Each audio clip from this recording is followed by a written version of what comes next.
I would like that. Hello. Hi. How did you like playing Buzz Aldrin? Oh, that was so fabulous. He's been my hero since he walked on the moon. I remember coming to school the day after the moon landing. No, it wouldn't have been the day after. It was the first day of school the next year. And everybody was all about Neil Armstrong. And I think it was because everybody was all about Neil Armstrong that I chose Buzz. Or maybe it was a cooler name, because I really didn't know anything about him. What's that? Yeah, Buzz is I think, a more interesting person.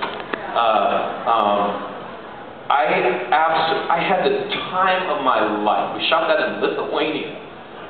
Yeah. Okay.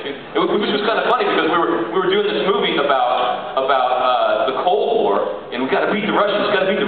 But all of the day players and the extras were from Lithuania, so they all filmed kind of Russia. So we're like talking about beating the Russians. Guys like, we've got to beat the Russians. We got to do it.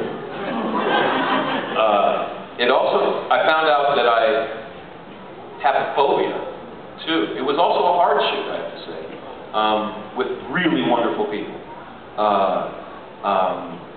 I used to think that I don't have enough fear. Because I've got myself in trouble, like going into situations that other people would shy away from, instinctually knowing that would be stupid if you do that. But I was always the stupid one. But I found out that I have a fear of smothering. And the thing is those helmets, in the beginning, they have two helmets. One is a bubble that goes over your face and it's almost skin tight. Like this, right? And then you have the big one that everyone's familiar with.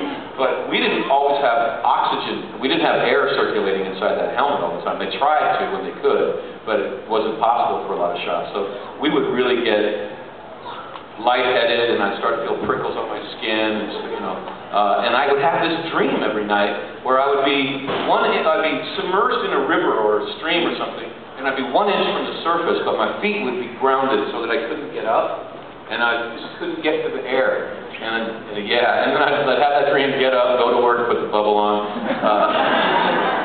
But the thing is that I think the other two actors were experiencing the same thing. Because when they first put the bubble on, one of the actors didn't freak out, but he just went, "That's enough, get me out, get me out." And we had to kind of stop, because they're bolted in. You can't just take it off. Immediately, he was just really embarrassed that he had done that. And all of us realized that we can't freak out, because we're going to freak out the other two actors. So I think that kind of put us into the position of being what it would have been like in that castle, because I'm sure that they were all having certain feelings, fear or whatever, but they're not going to show it because they don't want to let their mates down. Yeah.